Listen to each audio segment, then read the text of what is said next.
Justice امین الدین خان پاکستان کی پہلی وفاقی آئینی عدالت کے چیف جسٹس مقرر، نوٹیفیکیشن جاری۔ جسٹس امین الدین خان آج وفاقی آئینی عدالت کے چیف جسٹس کا حلف اٹھائیں گے۔ حلف برداری کی تقریب صبح 10 بجے ایوان صدر میں ہوگی۔ حلف برداری کی تقریب میں شرکت کے لیے اعلیٰ عدلیہ کے ججز اور دیگر مہمانوں کو دعوت نامے جاری کر دیے گئے۔ وفاقی آئینی عدالت کے لیے ممکنہ ججز کے نام بھی سامنے آ گئے۔ جسٹس عامر فاروق اور جسٹس باقر نجفی، جسٹس کے آغا اور جسٹس روزی خان، جسٹس حسن رضوی اور جسٹس شکیل احمد وفاقی آئینی عدالت کے ججز کی لسٹ میں شامل۔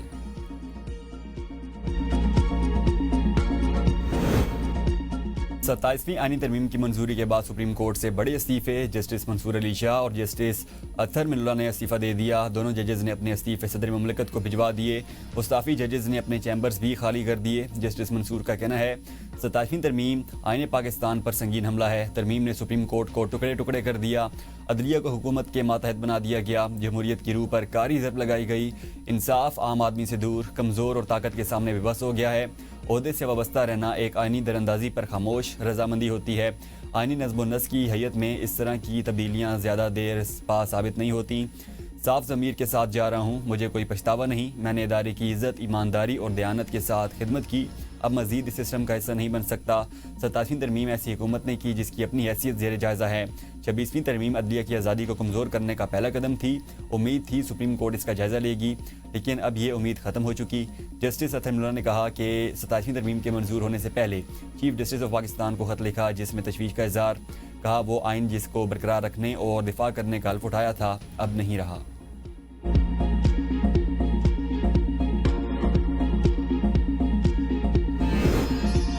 جسٹس منصور اور جسٹس اطہر من اللہ کا خط سیاسی تقریر ہے۔ وزیراعظم کے معاون خصوصی رانا نصر اللہ کہتے ہیں ہمارا موقف ثابت ہو گیا، دونوں ججز کا سیاسی اور ذاتی ایجنڈا تھا۔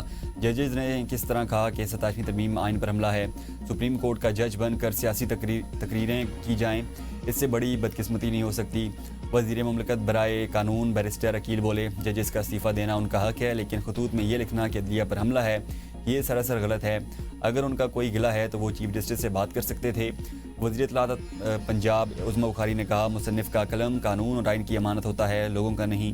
کمال ہے ابھی تک ان کی غلط فہمی برقرار ہے، اس لیے ان کو سیاسی جج کہا جاتا تھا۔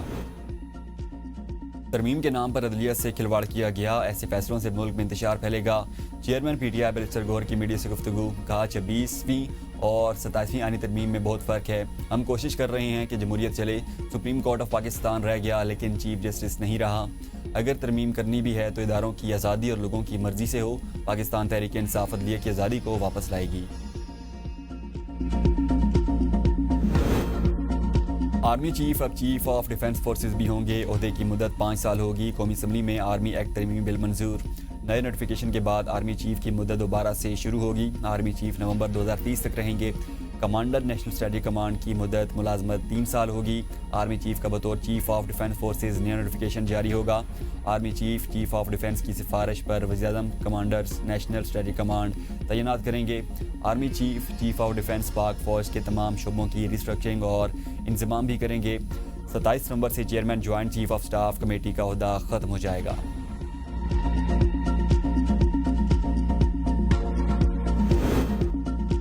27ویں آئینی ترامیم آئین پاکستان کا حصہ بن گئی۔ صدر مملکت آصف علی زرداری نے بل پر دستخط کر دیے۔ 27ویں آئینی ترمیم بل پارلیمنٹ کے دونوں ایوانوں سے منظور ہو چکا تھا۔ آئینی ترمیم کا ترمیمی مسودہ بھی سینٹ سے 2/3 اکثریت سے منظور۔ 64 ممبران کی بل کی حمایت، جے یو آئی کے 4 ارکان نے مخالفت کی۔ سینٹر سیف اللہ آبڑو اور احمد خان کی ترامیم کی حمایت پر اپوزیشن اراکین کا شور شرابہ، ہنگامہ آرائی، بل نامنظور کے نعرے لگائے، کاپیاں پھاڑ دیں، ووٹنگ کے عمل کا بائیکاٹ کر دیا۔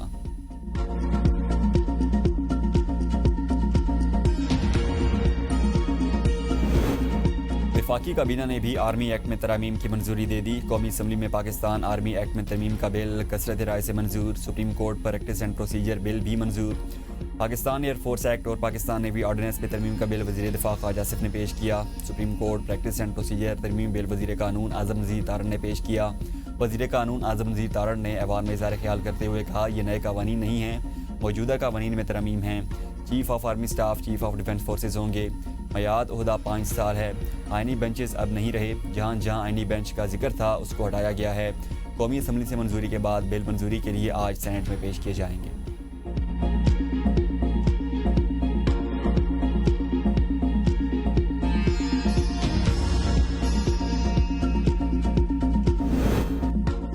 دہشت گردی عالمی امن کے لیے خطرہ ہے، دہشت گردی کے خلاف مسلح افواج اور قوم متحد ہیں۔ وزیر اعظم شہباز شریف کا تقریب سے خطاب، کہا پاکستان اور برطانیہ کے درمیان مختلف شعبوں میں تعاون جاری ہے۔ رواں برس برطانیہ کے لیے براہ راست پروازیں بھی شروع ہو چکی ہیں۔ شاہ چارلس سوم عوامی خدمت اور عالمی شعور کی علامت ہیں۔ شاہ چارلس نے دولت مشترکہ ممالک کو متحد کرنے میں کردار ادا کیا۔ 20 لاکھ پاکستانی شہری برطانیہ میں مختلف شعبوں میں نمایاں کردار ادا کر رہے ہیں۔ تقریب سے خطاب میں برطانوی کمشنر نے کہا پاکستان میں حالیہ دہشت گرد حملوں پر تعزیت کا اظہار کرتے ہیں۔ برطانیہ پاکستانی عوام کے ساتھ کھڑا ہے۔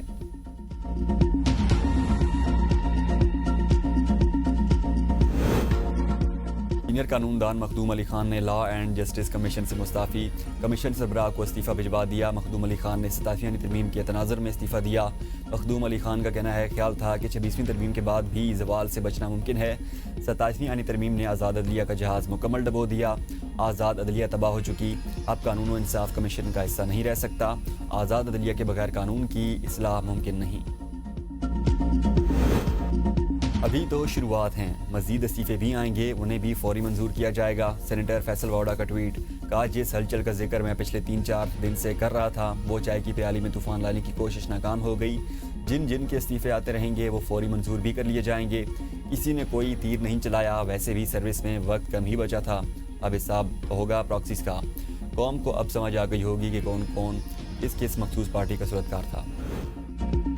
فرینڈ شپ ناٹ آؤٹ، شکریہ سری لنکا، کرکٹ کی جیت، دہشت گردی کو شکست۔ اسلام آباد دھماکے کے بعد دشمن کی چال ناکام، سری لنکن کرکٹ بورڈ کا دورہ پاکستان جاری رکھنے کا اعلان۔ دوسرا ون ڈے آج جبکہ تیسرا 16 نومبر کو راولپنڈی میں کھیلا جائے گا۔ 3 ملکی T20 سیریز میں شرکت کے لیے زمبابوے کی ٹیم بھی اسلام آباد پہنچ گئی۔ 6 ملکی سیریز میں پاکستان، سری لنکا اور زمبابوے کی ٹیمز شرکت کریں گی۔ 3 ملکی ٹورنامنٹ کے شیڈول میں تبدیلی، تمام میچز 18 سے 29 نومبر تک راولپنڈی میں ہوں گے۔ سیریز کا پہلا میچ پاکستان اور زمبابوے کے درمیان 18 نومبر کو کھیلا جائے گا۔ ہر ٹیم 4 میچز کھیلے گی، فائنل 29 نومبر کو شیڈول۔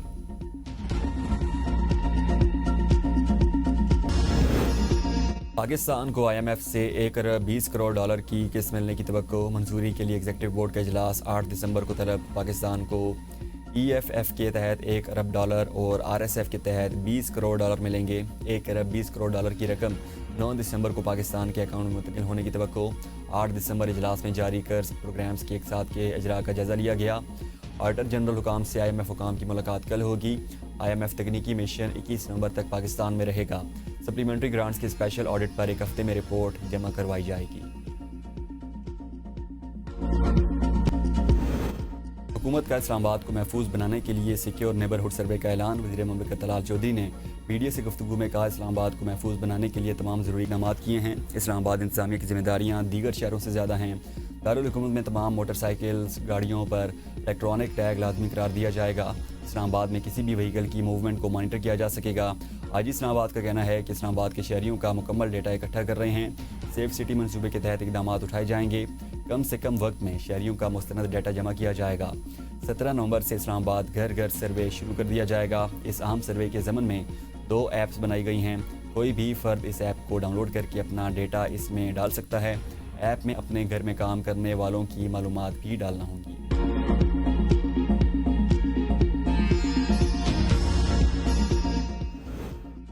دہشت گردوں کے تانے بانے کسی بھی ملک سے ہوں ان کو سامنا لایا جائے۔ وزیر اعلیٰ خیر پختونخوا سہیل آفریدی کی میڈیا سے گفتگو۔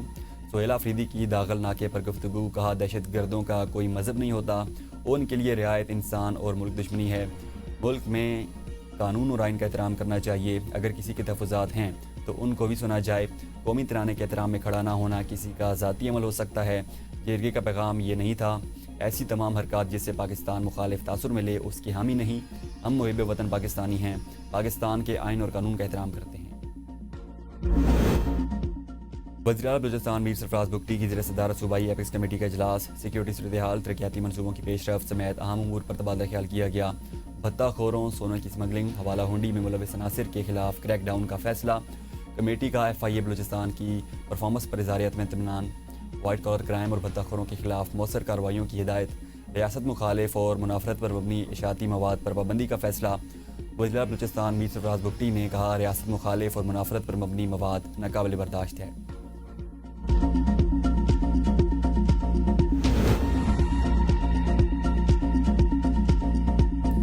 وزیر اعلیٰ مریم نواز شریف سے برازیل میں ماحولیاتی بہتری کے عالمی ادارے GGI کے ڈائریکٹر جنرل کی ملاقات، ماحولیاتی تعاون بڑھانے پر اتفاق۔ GGI عالمی کاربن مارکیٹ اور کاربن فائنینسنگ میں پاکستان کی صلاحیت بڑھانے میں معاونت کا اعادہ۔ عالمی ادارہ پنجاب کو صوبائی سطح کے کاربن کریڈٹ پروگرامز میں بھی مدد فراہم کرے گا۔ GGI کے ڈائریکٹر جنرل نے وزیر اعلیٰ مریم نواز کے ماحولیاتی بہتری کے ویژن